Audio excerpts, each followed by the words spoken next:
Hey, what's up guys? Ryan here from ExtremeTerrain, and today I'm here with the Teraflex Falcon Series 3.3 adjustable piggyback shocks, front and rear, for a 0 to 2 inch lift fitting your 2007 to 2018 Jeep Wrangler JK. Now, if you're looking for the most badass shock to add to your JK that we currently offer on the website, then look no further. Now, these are a great shock, and they're really great for anybody. I mean, they're fully adjustable. They're great for if you're highway driving, doing high-speed off-roading, or if you're just rock crawling. You can firm up that ride for any high-speed off-roading, really feeling the road, or if you just want to stiff it up, get rid of that anti-roll and that body roll when you're out there on the highway. Now, these are a reservoir design, but they're very unique. Teraflex has actually integrated the reservoir into the shock body for very efficient and fast fluid transfer.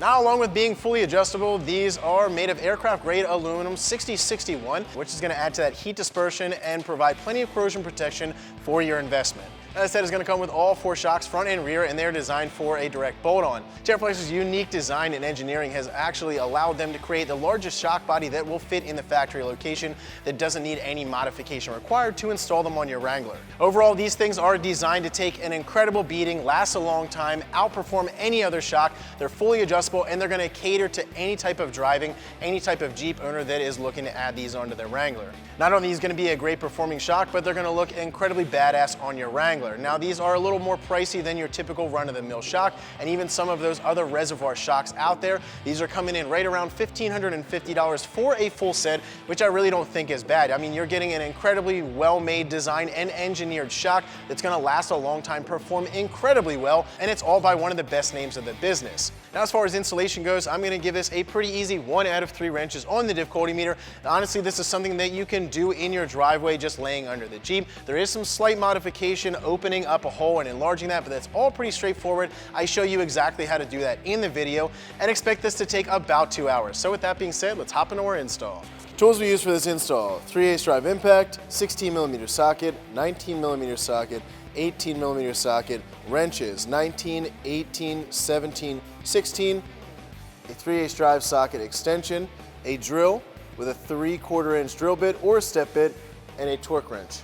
All right guys, so the first thing we have to do, we have to support our axle. Now, since we are doing this on a lift, we're actually going to use pole jacks, but if you're doing it on the ground, you can just jack up one side at a time. You can put a floor jack under there, or you can use a jack stand if you want to. So I'm going to support the axle on both sides. Like I said, we have this up on a lift, and then after that, we're just going to start taking the shocks out.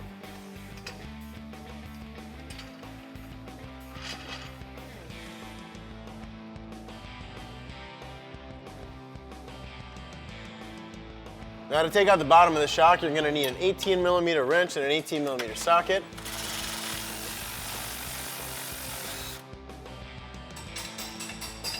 So next, we're going to take out the top of the shock. Now, these are pretty tricky. Over here on the passenger side, you're going to have this battery tray in the way. It's not really a structural part, so what I do is I just take a pair of pliers. You can break a little bit of that section off there, and that way you can get a wrench on top of it. Now, this one has a nice little collar with a nut built in here, right here, so I'm just going to use a 17mm wrench to hold that still. And then for the top, I'm going to use a 16mm wrench.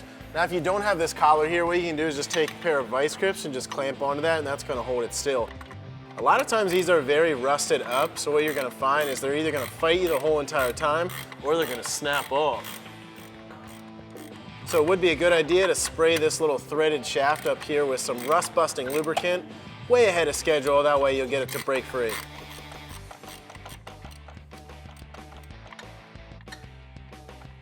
All right, so after that, you're going to have to pull it out of the bottom of the seat. That way you can get your wrench off, because it's a terrible design flaw. You take the nut all the way off. Once you get the nut all the way off, you want to get the nut, this washer, and that bushing out from up top.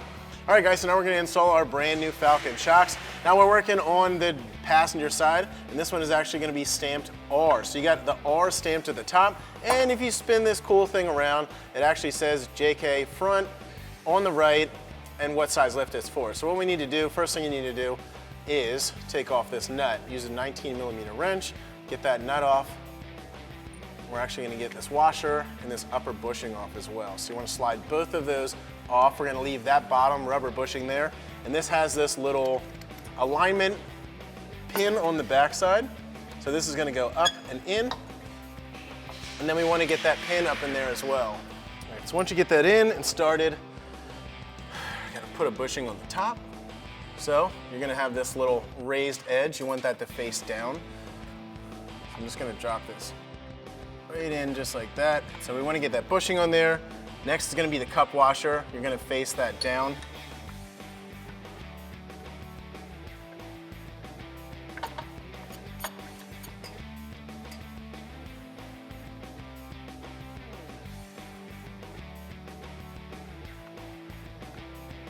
All right guys, so once you get that whole top assembled, we're gonna take that 19mm wrench and we're just gonna tighten that up.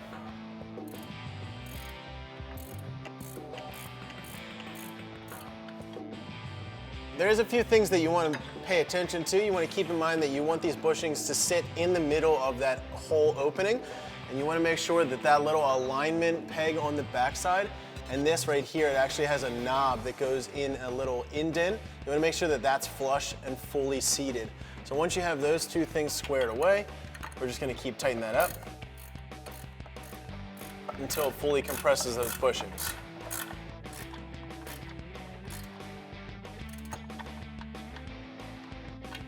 Next, we're gonna go to the bottom of the shock and we're gonna get that installed. Now we're gonna be reusing that factory bolt. So you might wanna lower your axle down a little bit, get that to line up. I'm actually gonna use a screwdriver underneath of it just to pry it up a little bit in the air. Get that bolt to go all the way through. Put that factory nut back on, and then we can tighten it up.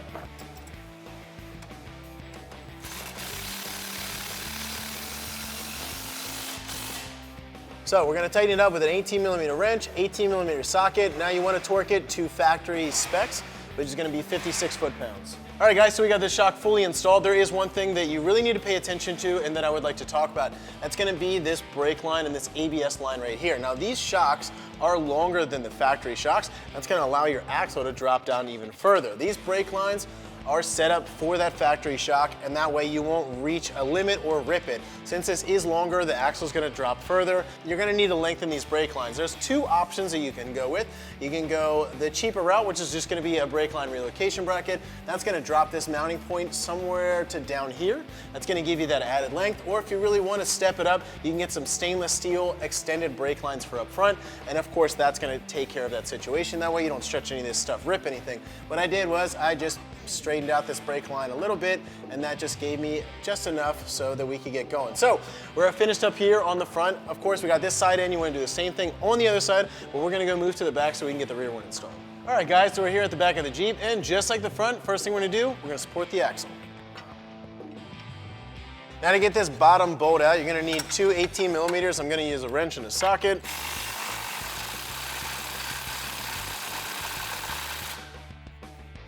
Nut off.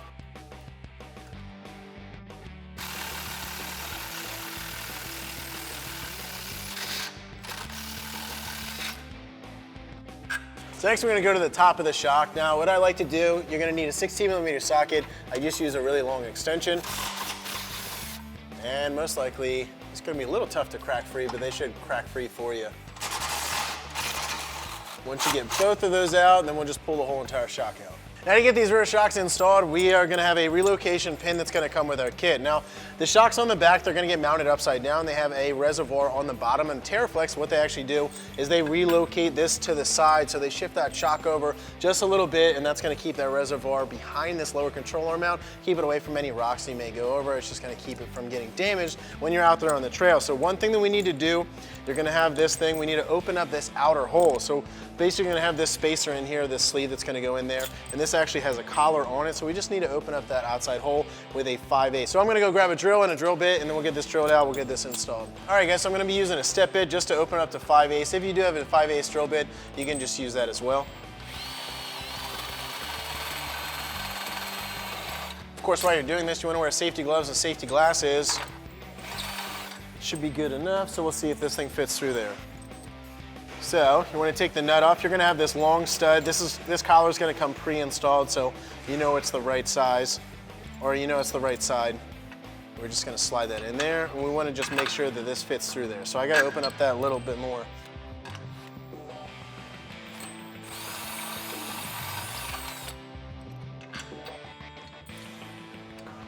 All right, right, that'll work. After that, what you want to do, since we of course exposed some bare metal, you just want to paint that with a little black spray paint, whatever color you have, and then we'll just go ahead and install that. We're going to slide that spacer in there. That's going to keep that mount from crushing. We'll slide that all the way in. Flat washer that we took off, and that nut that we took off as well. Once you get that in, we'll just use a 19 millimeter, and we'll see if we can tighten this up.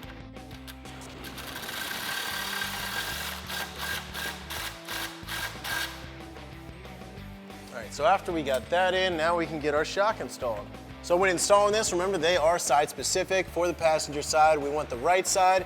It's gonna be marked R, and you want the bar pin at the top. That's gonna be this funky little bar pin. Now, what I like to do, since one of these mounts is slotted towards the outside, and this is a pretty tricky one to get in, I like to get that one started. So you can get that one started, put that up there, just hook it onto it, and then we'll get the other side in.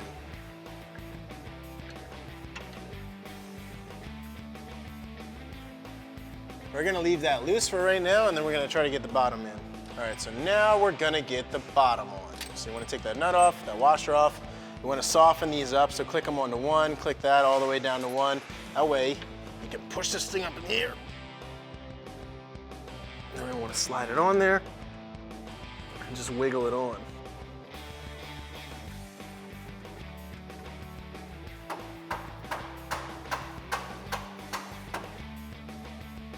All right, so once you get that in, just put that washer back on, that nut. Same thing, we're gonna use that 19 millimeter socket to tighten it up. After that, you wanna torque both of those nuts down to 56 foot-pounds. After that, we're gonna go back up to the top, same thing, 16 millimeter on that long extension.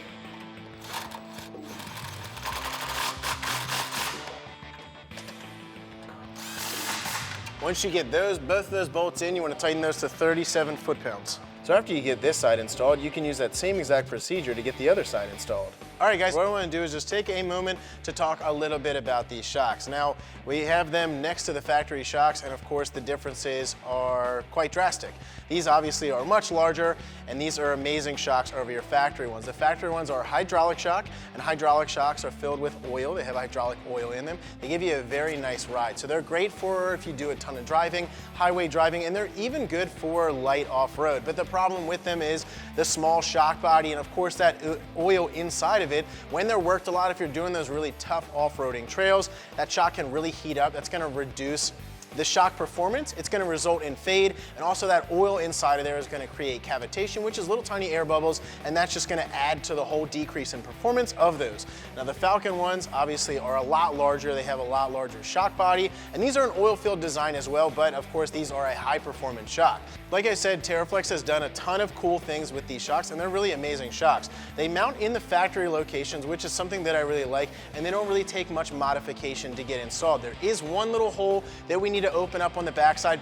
Besides that, these are a direct bolt-on. So let's talk about the front one first. Now the front one, the one problem with oversized shock bodies like this is just gonna be fitment, modifying the frame, the shock mount, etc. to fit this thing in here. But Teraflex thought of all that stuff, and they actually, one of the cool things they did was they offset this upper shock bolt right here. So they moved that back. That's gonna allow that to sit out a little further. You're not gonna have to clearance anything or anything to fit in that. The other cool thing that they did, not only did they label all of them, these are all side specific, they're all vehicle specific, and they're fine-tuned for your vehicle. They actually label these, and that way you know exactly where they go. Now on the back, you're gonna have this little alignment bracket right here that fits in a factory hole in that shock mount for the front, and that's actually gonna keep that from rotating back and forth, and for any of these sections of the shock to rub against anything, cause any wearing of parts or anything like that. So that's something really cool that they did. Now one of the cool things about these shocks is they're gonna have a built-in reservoir.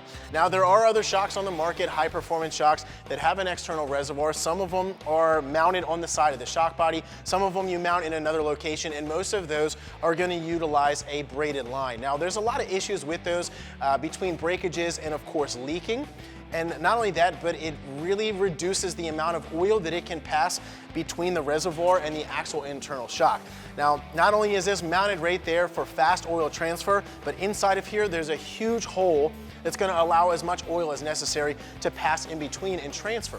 And that's gonna just add to that whole performance of this shock and make it outperform any other reservoir shock out there on the market. Not only are these things hardened, they're chrome plated, it's going to protect that internal seal, but of course they're a huge diameter, 3/4 of an inch. That's going to keep it from buckling under the most extreme pressure and anything that you really throw at these things. They have heavy duty bushings at the bottom. You have an aluminum end up here, aluminum end at the top, and of course these things are just going to be incredibly strong all around. Now these things are fully adjustable. Not only going to give you a firm, medium, and soft setting, that way you can firm it up on the highway, soften it when you're going off-roading, but they have a personal touch as well. So you're going to have another additional dial here, and that's going to go from 1 to 8, and you can really fine-tune all of those preset settings that you have, and that's just something that you're really not going to be featured on any other shock, and it's not going to be as easy to adjust as it is on these Falcon 3.3s.